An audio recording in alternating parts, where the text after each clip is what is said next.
Good morning. My name is Matt Abbott. I am the Director of Government and Diplomatic Programs at the Chicago Council on Global Affairs. Welcome to our program on a new era of global trade.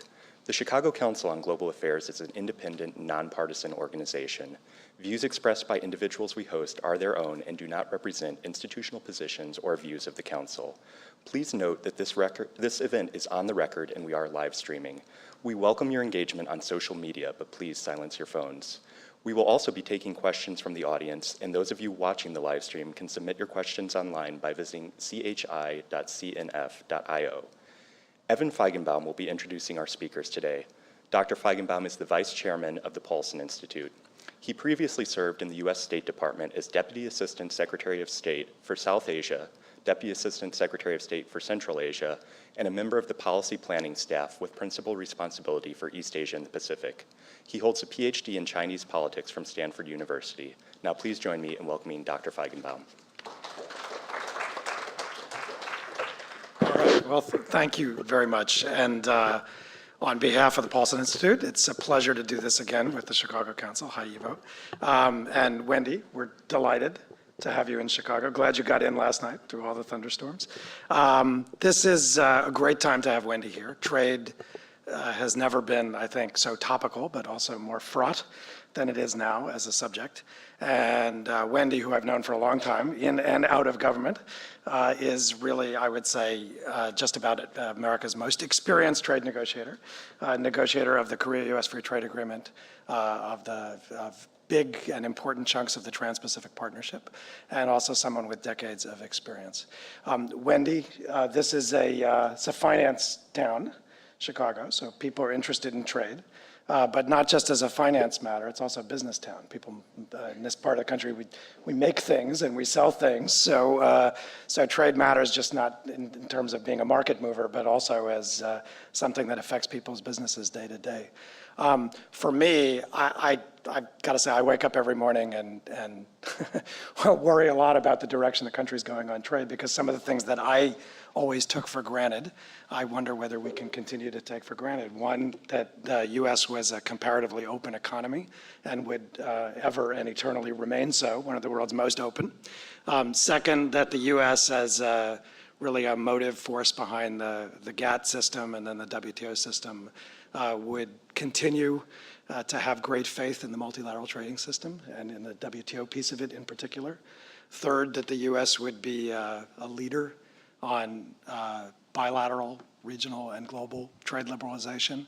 And last, and above all, that even though the politics of trade have always been fraught, including in this region, that basically the U.S. has been a trading nation for a long time, and so Americans would continue to have faith in the idea that trade ultimately was good, that we benefit greatly from trade and we benefit more from being open than from being closed. And in a lot of ways, the last few years, despite the fact that politics have always been fraught around trade, have been a little bit of a revelation for me because I think more Americans than ever before are in some ways questioning those presumptions. And so this is a good time to have a discussion about what's happening, and particularly somebody who spends a lot of time looking at Asia, where the business of Asia is business. It matters a lot to me and to the region that I work on, whether the United States is engaged and forward and really at the center, not just of doing business, but of norm setting, rule setting, and standard setting. And there, particularly as countries not called the United States have stepped into the breach with the 11 members of the TPP 11, as the U.S. has walked away from the agreement that Wendy played such a critical role in negotiating, the Trans-Pacific Partnership. There really are very fundamental questions about the role the United States is going to continue to play on trade in that region and around the world, and our commitment to it at home. So, as I said, it's great to have Wendy here. It's also great to have Jake Schlesinger in conversation with Wendy, a longtime an experienced observer of trade, investment, economics at the Wall Street Journal, and now spending some time in Chicago, down my way at the University of Chicago. So please join me. Welcome Wendy to Chicago, and Jake, we look forward to the conversation. Thanks. Thanks, Evan, for that, and thank you to Ivo and the Chicago Council for hosting us. Thank you all for making it today, and those of you who are watching in the security camera in the back there. live streamed. I wanted to actually, Wendy, before letting you talk, just echo a couple of things that Evan had said to open up this conversation, which is that, as Evan was alluding to, we can debate whether Donald Trump is making America great again. We can argue over whether he's making American trade policy great again. But this much is beyond dispute, which is that he is certainly making the trade policy debate great again.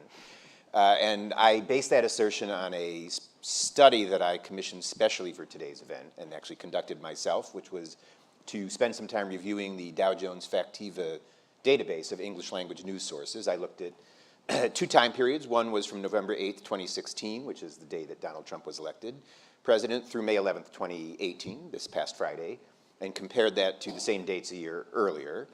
And what I found was that mentions in global English language news sources of Phil Levy, who is the Chicago Council's own expert on trade policy, soared 4.5 times from 32 in the earlier time period to 145 in that second period, and that mentions of our special guest star, Wendy Cutler, more than doubled from a higher base of 218 mentions in that earlier time period to 487 in the most recent time period. And so what that means is everyone really wants to know what Wendy Cutler has to say. And right now, and when I say now, I mean that literally in the sense of the true swirl of trade news that's going on. Some of you may be aware of some of this or all of this, that a half hour ago in Washington, the U.S. Trade Representative's office opened 3 days of public hearings on the Trump administration proposal to impose tariffs on $50 billion of Chinese imports. Later today, Chinese Vice Premier Liu He, the chief economic envoy, arrives in Washington for up to 5 days of talks with the Trump administration trade team. Shifting the geographic focus, the day after tomorrow comes the ostensible deadline for completion of renegotiation of the North American Free Trade Agreement between the U.S., Canada, and Mexico.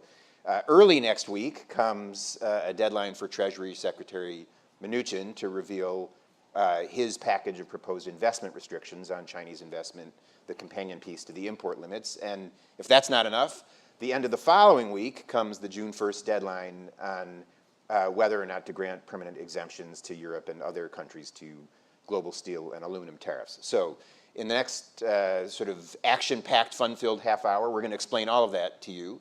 And if there's any questions, we'll be happy to take those as well, although I'm sure we'll cover everything. But Wendy, before we get to the present and the future, I wanted you to give us kind of an overview. Give us a framework for, there's a lot of disparate strands. There's NAFTA, there's China, there's steel. What is Trump administration trade policy, if you had to summarize it, and how does it compare and contrast with, as Evan was saying, the trade policy that you spent years shaping for other administrations? Okay. Well, first, thank you very much. It's really a pleasure to be here. One thing I would say, you all need to work on your weather a bit. It was really hard to get in yesterday, and I'm hearing it might be hard to get out tonight, or at least to arrive back in Washington. So it's great to be here. It's such an interesting time on trade, and I wish I could say that when Jake listed these 5 dates that are coming up in the coming weeks, that this was new, but it almost seems like every week there's so much going on, not only in trade, but other issues. We're going to focus on trade today. During my career, I worked for 9 U.S. trade representatives, both from the Republican Party and the Democratic Party. And frankly, our trade policy was pretty consistent over those 9 U.S. trade representatives. And basically, the trade policy was based on the idea that open markets were good for the United States, that we should continue working with other countries to encourage them to adopt a lot of the rules and regulations that we've adopted in the United States, open their markets, welcome our products, welcome our services, step up their intellectual property protection, and also to expand transparency in their governments, et cetera, et cetera. And there were certain changes between Republicans and Democrats. And for example, when I worked for Democratic administrations, perhaps we spend more time working on the labor and environment provisions of a trade agreement. Or sometimes, if I work for Republicans, certain regions of the world were of more interest than other regions of the world. But there was a lot of consistency.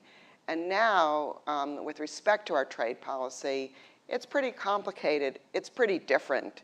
And I don't know exactly what the policy is. I know what the themes are, and I know what the rhetoric is, but when you look at the outcomes, sometimes they can vary quite considerably from a lot of the threats and a lot of the rhetoric that has been But let's start first with the expressed. theme. So if you had to sort of boil down a theme, what is the theme and how does that differ from prior themes? So I think the core theme is that trade hasn't worked for the United States, that the trade agreements we've entered into have resulted in job loss in the United States, and that we need to correct that. And the way to correct it is not through opening up more markets, but to making sure that we have reciprocal and fair access to other countries' markets. And if we don't, then we should shut our market. And then getting to where you were heading, which is there's been a lot of talk, there's been some action. Help review what is the actual action of substance we've seen so far, and what are the big questions that remain? Yeah. So in terms of what was said on the campaign trail and what really has, what the president has followed through on, I think number one would be TPP. He was very clear on the campaign trail that TPP was one of the worst trade agreements ever, and the folks who negotiated TPP were the most incompetent negotiators ever. And on day 3 of his administration, he withdrew from TPP. But I would say that was kind of an easy decision in that the agreement had not come into effect yet. And so by saying you're leaving an agreement that that hasn't come into force, technically and legally, there wasn't a lot to be done. And so he did follow through on that. But he also said, for example, he was going to get tough on China, and one of the first things on China he would do was label China a currency manipulator, and he did not follow through on that. And then there were, with respect to existing trade agreements, he made very clear that we're going to change those agreements to make them fair and reciprocal. And in that regard, he focused on 2 trade agreements, NAFTA, as well as the US-Korea Free Trade Agreement. As Jake mentioned, we're still waiting to see the outcome of the NAFTA negotiations, but it's already been reported that the administration has already withdrew at least a few of its most kind of controversial proposals in an effort to reach agreement with Canada and Mexico. But the jury's still out on that deal. But with respect to the US-Korea Free Trade Agreement, I think this is an example where there was a lot of talk. There were threats of withdrawal from the agreement. And when you look at the outcome of the negotiation, it was pretty reasonable. And while solid improvements were made to the agreement, they were pretty modest compared to what the president initially said that he wanted to achieve in a renegotiation of KORUS. Another area where the outcome seems to be very different from the initial statements about what he was going to do is the Section 232 action on steel. So now we're pivoting to the enforcement side as opposed to the trade agreement side. Right. And here, just backing up a minute, the administration has made it very clear that they want to enforce U.S. rights under trade agreements and under U.S. trade laws. This isn't really new in that other presidents have also put a lot of emphasis on enforcement, but his emphasis is not on bringing cases to the WTO for litigation, but more to use existing U.S. trade laws, some of which haven't been used for many, many years, to enforce U.S. rights under these agreements and, frankly, to limit imports. So under Section 232, which is a section of I think it was the 1962 Trade Act, which basically says you can restrict imports based on national security concerns. He launched investigations on imports of steel and aluminum. And what we're seeing on steel now, while certain countries, while he has applied tariffs to certain countries like China, Russia, and Japan, other countries have been given either temporary or permanent exclusions. Some of them are coming up on June 1. And so this is an area where it may, at the end of the day, that 50% of our steel imports may not even be subject to these sanctions in this trade law. So I think that's another example where there a lot was promised in the beginning, but when you look at the actual results, it's much more of kind of a pragmatic way to apply the law, depending on what other countries are willing to negotiate with you. So let's focus in on, I guess, what could be called the $375 billion elephant in the room, the gorilla in the room, and that's China. And I use that number because that was the 2017 bilateral goods trade imbalance between the two countries. So just to sort of play off what you were saying at the beginning, which is there's a very different philosophy in general to trade.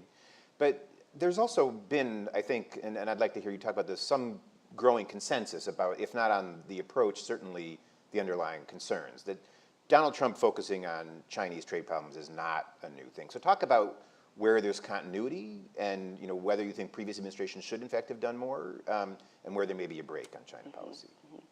So, correct. With respect to China, I don't think anyone will tell you in the trade world that any administration so far has gotten it right. A lot of different approaches have been tried with China, including, well, obviously supporting their accession into the WTO. I think there was an expectation at that time that China was on kind of an unstoppable trajectory of reform, and that this trajectory, trajectory would be accelerated by becoming part of the international trading community. That kind of hasn't panned out. There was also an expectation at that time that there would be continuous negotiations in the WTO so that the rules that were agreed to when China joined the WTO in 2001 would be updated and China's tariffs would would be reduced over time, and new trade negotiations would take place addressing many of the issues that we're experiencing with China, and that hasn't taken place. Other administrations then began kind of this bilateral dialogue at very senior levels and in an attempt to work with China to effect change. And those dialogues have been under severe criticism by this current administration, which believes that while commitments were made in these dialogues, China really didn't follow through. And another strand on the enforcement side, particularly during the Obama administration, there was a lot of focus on bringing cases to the World Trade Organization under its dispute settlement mechanism to address China's violations of trade laws. And in many of these cases, the U.S. was found in the right, and China did change its practices. In certain instances, China still has yet to agree to the outcome of the WTO panels. And so when this administration came into office, I think first of all, they pay a lot of attention to the bilateral trade deficit with all countries, and China's trade deficit of $375 billion dwarfs any trade imbalance we have with other countries. And so they wanted to bring those deficits down with every country. And when they reviewed the approaches that have been used, I think their view was that they did not work. They were insufficient. There might have been some minor successes, but overall, the problems with China and the concerns with China were increasing. And so what they decided to do, they tried the dialogue route for a little bit, and then that was aborted last summer. And then they, under Ambassador Lighthizer, the U.S. Trade Representative's direction, they initiated what's called a Section 301 investigation on unfair Chinese trade practices with respect to intellectual property protection and also with respect to this unfair practice of forcing our companies to hand over their source codes, their intellectual property, their technology to their Chinese joint venture partners. That's not a Trump-invented issue, right? That's been a complaint, correct, long-standing, right. But these were identified and were the target of an investigation under a U.S. trade law. And that investigation was completed, and the result was China is guilty. And as a result, the administration now has announced certain actions that it plans to take against China unless these differences are resolved. But sort of looking at the history of successes and failures, and maybe more failures and successes of dealing with China, I mean, do you think that there is a legitimacy to saying, look, maybe the U.S. just needs to threaten more, that as a trade strategy, at least vis-a-vis China? Mm-hmm. I think that maybe the time has come to get a lot tougher with China, But two things here. I think that if we're going to take trade action against China, we should find legal ways to do it under the World Trade Organization. I think increasing tariffs is against our obligations in the WTO. And why does that matter? For two reasons. Number one, it means other countries may then also figure out that maybe they should violate their WTO obligations. And then we can see kind of the whole rule of law kind of unspiraling in the international trade community. And second, I think it's very important to effect change in China to work constructively with other like-minded countries. And other countries, even the ones that perhaps share our concerns, are in an uncomfortable position. If you're a Japan and you're watching the US take Section 301 action against China, first of all, you remember the bad days when we used to do that against Japan, but you're also probably thinking, well, it's China today, but maybe it's us tomorrow. And so I think we are complicating the ability of countries to really rally and rally with us, share our concerns, support our concerns, and work together in a united front vis-a-vis China, not to gang up on China, but to try and effect change and to prompt them to, to get rid of their unfair trading practices. So you've mentioned a few times the World Trade Organization, which, I mean, as you say, in an ideal world would be in some ways the way that you would adjudicate and was set up to be the neutral arbiter adjudicator of trade disputes. But as you'd also alluded to, I mean, the World Trade Organization has had its own problems long before Donald Trump. And so, I mean, I wonder whether you would consider Trump in some ways to be, the source of the problems that are now facing the World Trade Organization, or in some ways his strategy is a symptom of problems that had long existed, and whether it really is practical at this moment to sort of view the WTO as an arbiter for dealing with something like China. Yeah. And look, it's a complicated question. The WTO, I mean, we can debate, and people are debating whether, the world benefited from China joining the WTO. I side on the... This is in 2001. In 2001, 17 years ago. I side on I think that was, the right decision to support their accession into the WTO. They made an enormous amount of reforms to their laws, to their regulations. They opened their services market. They agreed on rules to increase and strengthen their intellectual property protection, and the list goes on and on. But I just get back to what I said earlier. The expectation in 2001 was that that wasn't going to be the ceiling of the WTO rules. They were going to keep on expanding the rules, and the market access commitments would also expand, leading to a reduction in China's tariffs. The WTO has kind of lost its way as a negotiating forum. Since that time, I think there are two agreements that have been concluded. The Trade Facilitation Agreement, which was concluded among all WTO countries, and also the ITA, the Information Technology Agreement, which was concluded by a subset of WTO countries. But besides that, there hasn't been a lot of success with respect to delivering negotiating outcomes, and as a result, countries then have looked to other partners in smaller groups or bilaterally to improve the rules, and that's kind of what led in many respects to the TPP. But the WTO does play a very important role with respect to dispute settlement and ensuring that countries live up to their obligations, and it provides kind of a neutral kind of arbitration mechanism for countries who feel another country's violating their obligations to challenge those practices in the WTO. And there have been a lot of successes in that area. Is it a perfect system? No. And has this, there's an issue now with the quote unquote an appellate body, the body that can hear appeals of these dispute settlement panels that the administration has taken on. But instead of going forward and suggesting how the dispute settlement system can be improved, the administration is basically saying, well, we're not going to support any additional appellate body members for the foreseeable future, which could result in this appellate body basically being unable to conduct its work. Right, so basically they're threatening to shut down the court system in the trade dispute. So let's pivot actually to NAFTA while we still have some time. That's, I know, an issue of huge interest to folks in the Chicago area. When I cover this, I work very closely with our Chicago bureau, both the folks who cover industry and cover agriculture.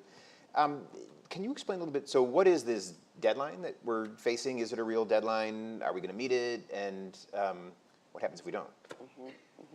So Paul Ryan, Speaker of the House, has basically told the administration that if you want NAFTA to have a chance of being considered by this Congress, which means by the end of this year, you need to conclude the negotiations by May 17th.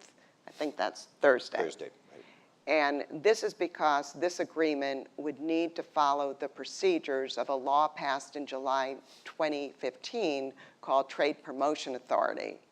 And that is the authority that the Congress gave the president to negotiate trade agreements with the understanding that certain procedures would be followed, leading to a vote in Congress by the administration. And certain deadlines, time deadlines, are provided in the statute.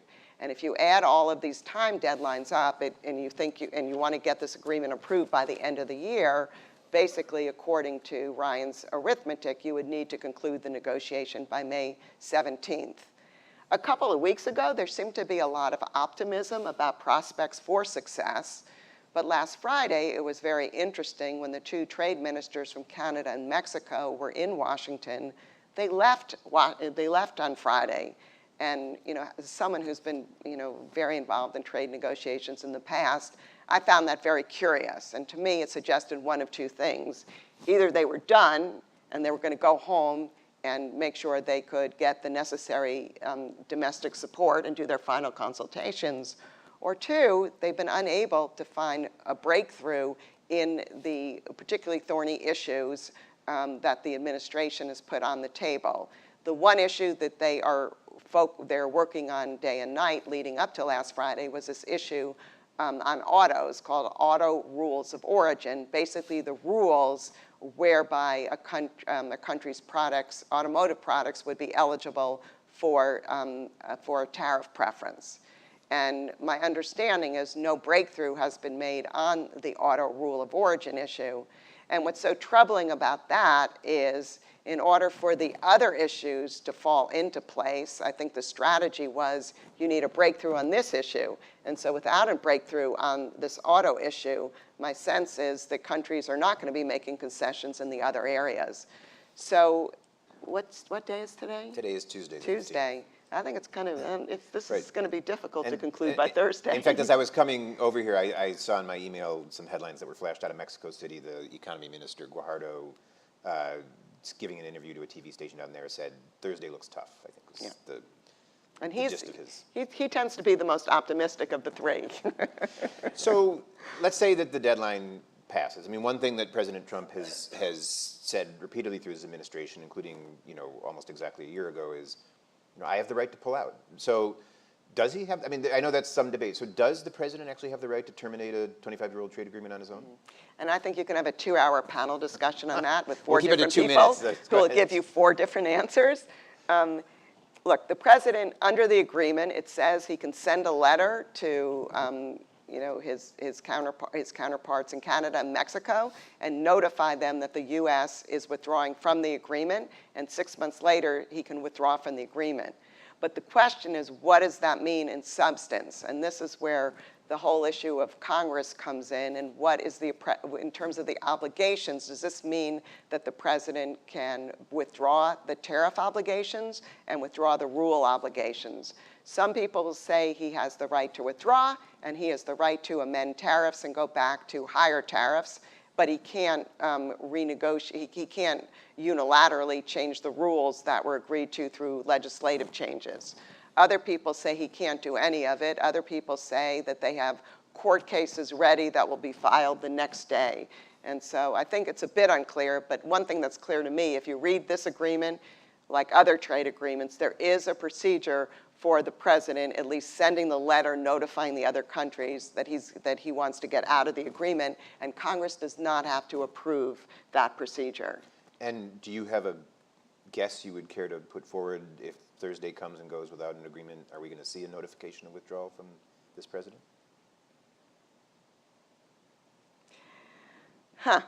Let me think about that one. Do you?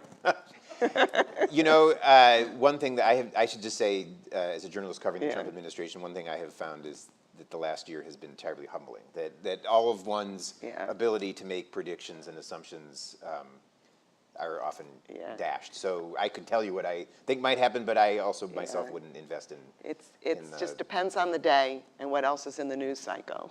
Right. And I mean, in some ways, actually, it's kind of refreshing. I mean, it's a very unscripted way of dealing with debate. Yeah.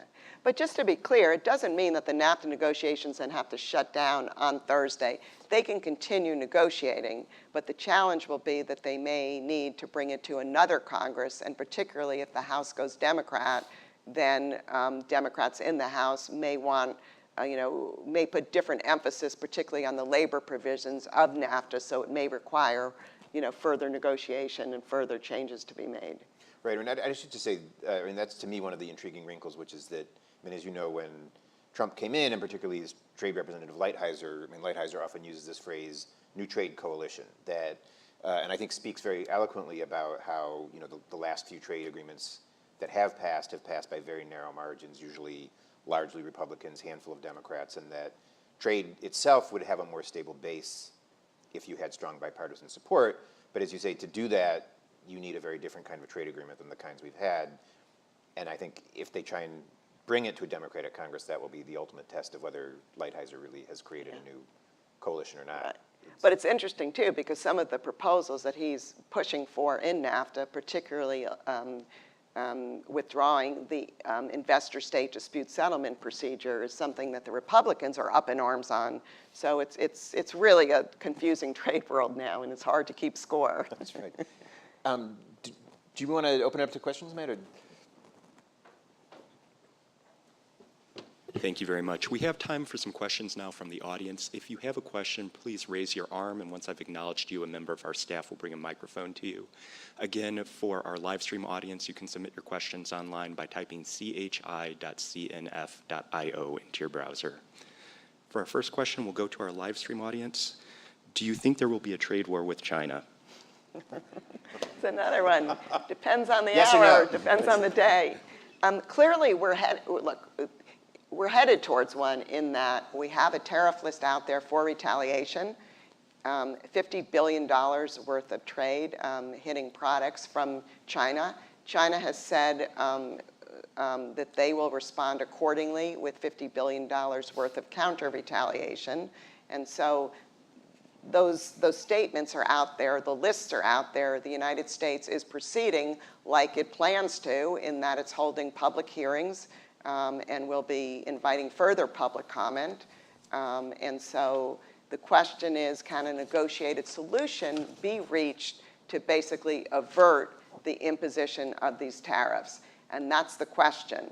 And right now, negotiations apparently will be starting this evening with Xi Jinping's really senior advisor, Li He, coming to town following the visit just last week of a very senior US delegation to Beijing.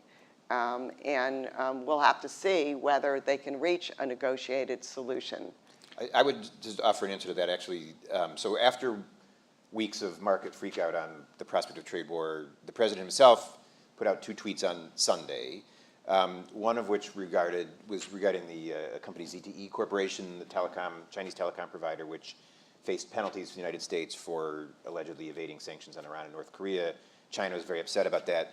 The president himself tweeted that he wanted to work to solve this because, quote, too many jobs in China are being lost. And so let that sink in. Donald Trump tweeting, too many jobs in China lost, with another tweet that said, China and the United States are working well together on trade. Be cool, it will all work out, exclamation point. So again, it depends on which words you want to believe. So sorry. Yeah. And there's a follow-up question to that. What would a trade war with China look like? Yeah. And that's a question. Could it be managed? So for example, if the United States, let's just say, put in $50 billion of tariff increases against China, China responds. That's kind of called tit-for-tat retaliation.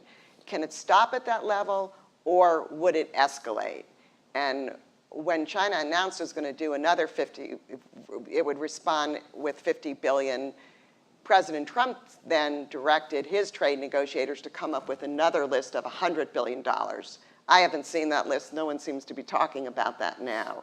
And so the question is, if this tariff tit for tat started, could it stop at that level? And one could argue it could, because neither side really wants to escalate this crisis. You could also negotiate while these tariffs are still in place, and then lift them depending on the negotiated settlement. So all of these issues, I'm sure, are on the table now. And I think there will be a real effort to try and reach some agreement with China. The question is, will it be kind of a short-term agreement, maybe like a mini deal dealing with issues like ZTE and some other concerns? And is that enough to avert a trade war or imposition of any trade sanctions? Or will they be pushing for a more comprehensive deal based on the proposal that the US gave to China last week, which is probably one of the most comprehensive negotiating proposals I have ever seen? Consul General Wood, please. And a microphone's on its way. Thanks very much for your, thank you. Thanks very much for your observations so far. I think the whole world is asking all of the questions that have been put to you this morning. And one that I would like to put to you is, that I think reflects the way the rest of the world looks at the US at the moment, is, are we looking at a passing phase, or might the US's approach to trade liberalisation or trade relations change with a change in administration? And I want to put a pessimistic proposition to you there, and that is that I think this has been a long time coming, and it's going to be a long time to reverse. I mean, we've seen the US more or less decide that multilateral negotiations aren't going to deliver a useful outcome. We've been through bilateral negotiations, exhausted interest there, and it seems to me that the balance of benefits from trade liberalisation have been so skewed that you have effectively lost your mandate in this country for trade liberalisation. My sense is turning that around would be extremely difficult, but I wonder what you think. You know, it's interesting, when having served in many transitions, I've kind of thought that the Trump trade phenomenon would be temporary, and that things wouldn't go back to normal, but they would be a lot more normal than they are now. And so I think my view is that as long as Trump is president, I think we're in for a period on trade with a lot of uncertainty, and probably not a lot of market opening negotiations, and not a lot of working constructively with our other trading partners. What I worry about, though, when people ask me, is this something, if we had a new president, can this be turned around with a new president or new administration? And I travel to Asia a lot with the Asia Society, so I focus on Asia. And what I hear from the Asians is that they all want us back in the region. They want to see our engagement. They want our leadership. But at the same time, it's very interesting to observe that when the president for 24 hours seemed to suggest that he might be interested in TPP again before reversing that the next day, the statements coming out of Asia in certain countries was, yes, we'd like the United States back into TPP, but basically they were saying, but not at any cost, because the president was talking about making significant improvements to that deal. And these countries, the other 11 TPP countries, remember, they worked hard to kind of get the domestic consensus to support our proposals in TPP 12. We left TPP.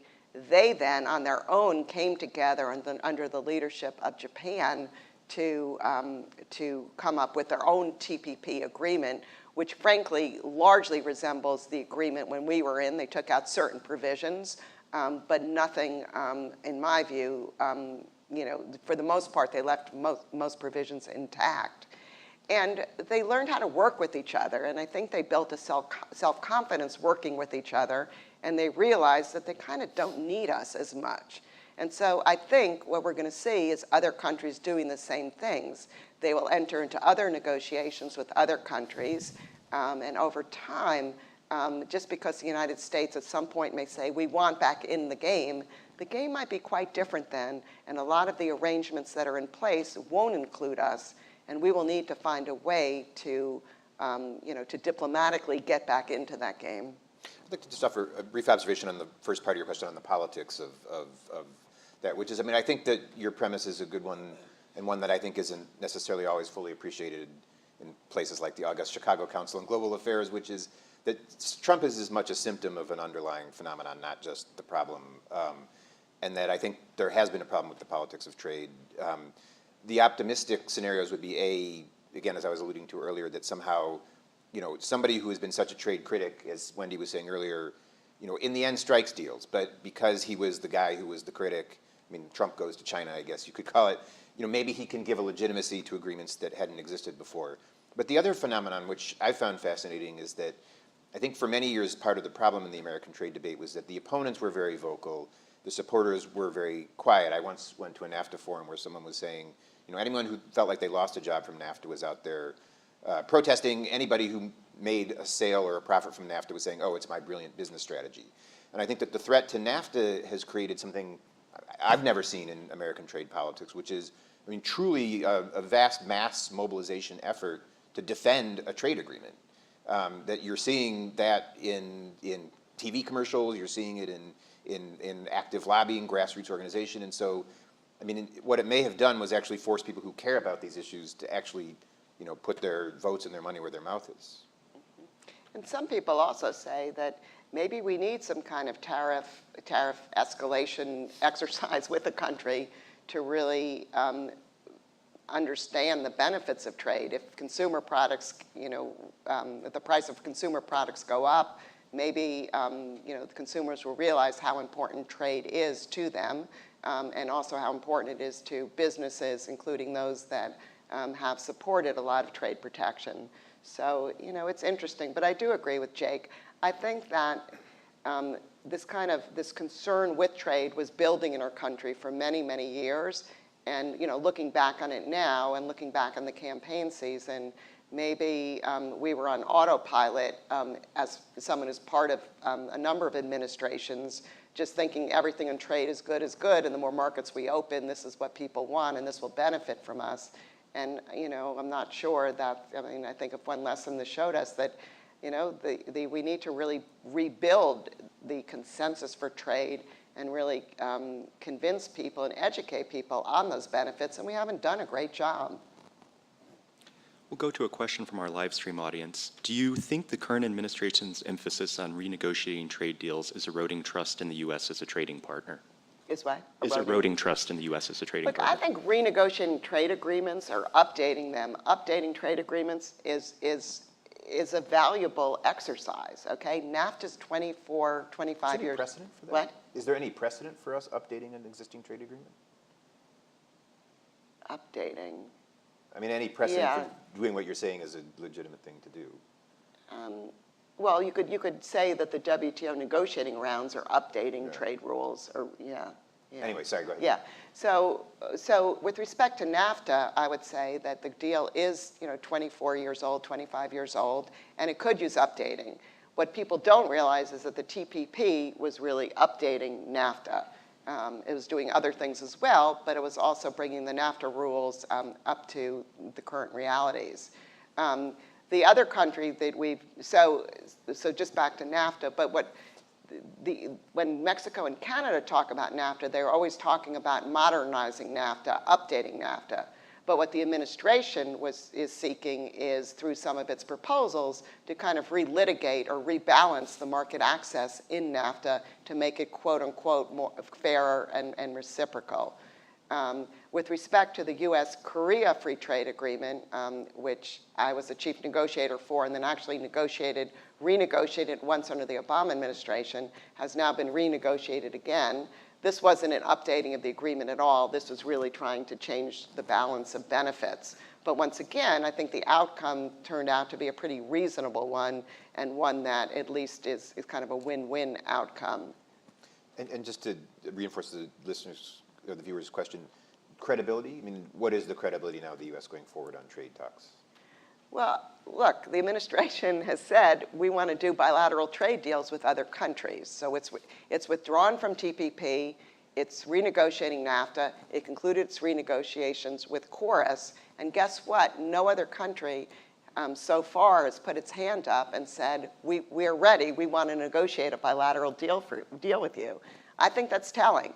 I think a lot of our trading partners in particular are going to watch the outcome of NAFTA very, very carefully, both substance and tactics, and really assess that situation before they decide whether they may be interested in pursuing a bilateral trade deal with us.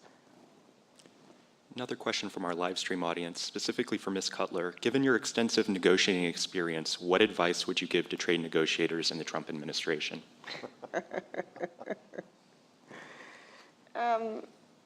I think when it comes to trade negotiations, just a few things. These trade deals have to be win-win. They can't be win-lose, and here's why. Because the other country has to go home, and they have to sell the deal at home, and they have to get domestic support for the deal. And so if an agreement is perceived as one that just benefits the United States, the other country will not be able to bring the deal into effect. And so I think that is just key. And so in any trade negotiation, I think not only should the US, any administration, look at what they need and what their objectives are for the trade agreement, but they also need to very carefully consider what concessions or what access they can give to the other country. Because you can negotiate a great trade deal, but if it never comes into effect, it's meaningless. Also, a question from our live stream audience. How do we ensure that all citizens benefit from international trade? That's kind of a broad question. I think, once again, we negotiate. First of all, I think we need to consult extensively with our stakeholders, with our citizens, not just businesses, but labor and other, with NGOs and others, really understand their concerns and understand, their objectives or what they would want from a trade agreement, and also their concerns, what they don't want to see in a trade agreement. I think that would go a long way. But I think it's a challenge. I think overall, though, international trade benefits the United States. I think we need to do a much better job, though, with those that are left behind, not only by trade, but by globalization. And there, I think that we have not done a great job as a country. We've relied on trade adjustment assistance, which is a limited program with a high bar in order to get the funds. And I think we need to provide a lot more extensive adjustment assistance. Ambassador Dalder, please. Recognizing that predicting the future is hard, as Yogi Berra said, and with this administration maybe even harder. Help us understand the tactic that the president, with regard to China, has put on the table. I'm giving you two specific pieces. One, you mentioned the proposal that was delivered to Beijing a couple of weeks ago, which, as you said, was the most comprehensive proposal you've ever seen. If you put a proposal like that on the table, you're unlikely to get it all. So what does that do to your tactics? And then secondly, the tweet that Jake mentioned on CTE, bringing in a really separate kind of issue, which is an imposition of sanctions based on Iran and North Korea, into a trading negotiation. If you were, since you have to have win-win, if you were sitting in the Chinese side, how do you look at this and how do you try to get to that win-win given those kinds of tactics? Well, I think it's really critical in any trade negotiation that you're very clear on your priorities for the talks. And this is where I think the U.S. proposal that it gave to China really didn't do a good job. It kind of everything was in there, including a $200 billion reduction in the trade deficit, bringing your tariffs down to U.S. levels, getting rid of your subsidies for Made in China 2025, and then furthermore telling China that basically you should also give up your rights to retaliate or take any action against us. And so if you're China or any trading partner, you get a proposal like that, you really don't know what to do with it. And so what I suspect, and I hope, that there were kind of informal conversations on the side where the U.S. was able to articulate some priorities. Because I was once told by a colleague of mine from another country in a trade negotiation, look, you can ask for all of this, but I have so much bandwidth. I can go home and I can probably get you 3 things. But if you don't give me any guidance, I really don't know what I should be focusing on. I will make that decision. And the danger there is that a lot of times they'll focus on the wrong things. And you put things in a proposal thinking you'll never get them or that they're not that important, but you put them there for a tactical reason. And so I think really giving the other side an indication of one's priorities is very important. I think the fact that Li He is coming back here suggests to me that those conversations last week in Beijing were a lot more constructive than that proposal indicated. The tweet, though, I have to say, when I was called about it on Sunday, someone told me, you need to read this and do you have any comment? I first thought when the president was talking about Chinese jobs that he meant to say US jobs. But I was told that I was wrong there, that he meant Chinese jobs. I don't really know how you deal with that, but if you are a trading partner, and if I were in China's shoes, my view would be, wow, we just, the president just made a big concession, and we didn't have to give anything in return. So, maybe there's something here that we can work with. And so I think this is really, all of this is so confusing to our trading partners. My view is, frankly, if the ZTE issue is as important to China as China has indicated, that I hope we're going to get a lot in return for it if we're going to kind of move off or weaken enforcement action that has already been announced. Yeah, Brian Hansen, please. Hi, thank you both. I want to go back to this unpredictability of the president being able to basically do whatever the president wants.